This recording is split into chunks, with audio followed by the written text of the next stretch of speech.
Welcome the our channel. Today we how to verify ERC-20 decimals and balances on Etherscan step by step clearly. Open your preferred web browser. Navigate to the Etherscan website at etherscan.io.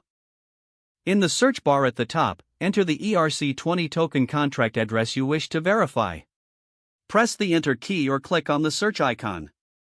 This will take you to the tokens page on Etherscan. Next, look for the Token Tracker section on the page.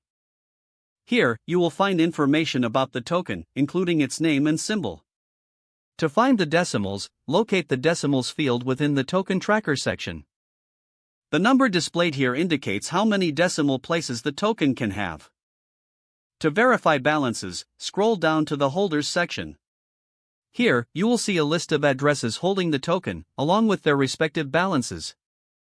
Each balance is shown in terms of the token's smallest unit, based on its decimals.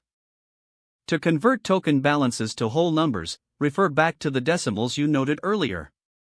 For example, if the balance shows 1000 with 18 decimals, it represents 0.001 tokens. If you need to check your own balance, you'll have to enter your wallet address in the search bar. Once you've done this, your wallets page will appear. In the Tokens section, you will see all the tokens associated with your wallet address. Find the specific ERC-20 token you are verifying. Your balance will be displayed next to the token name. You can also verify transaction history under the Transactions tab on your wallet page.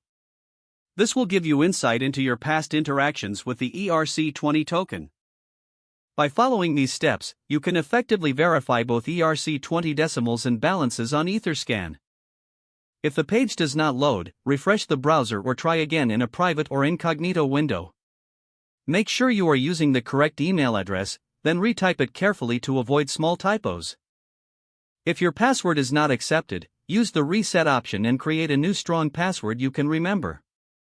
Check your spam folder for verification or security emails, then complete any requested confirmation steps.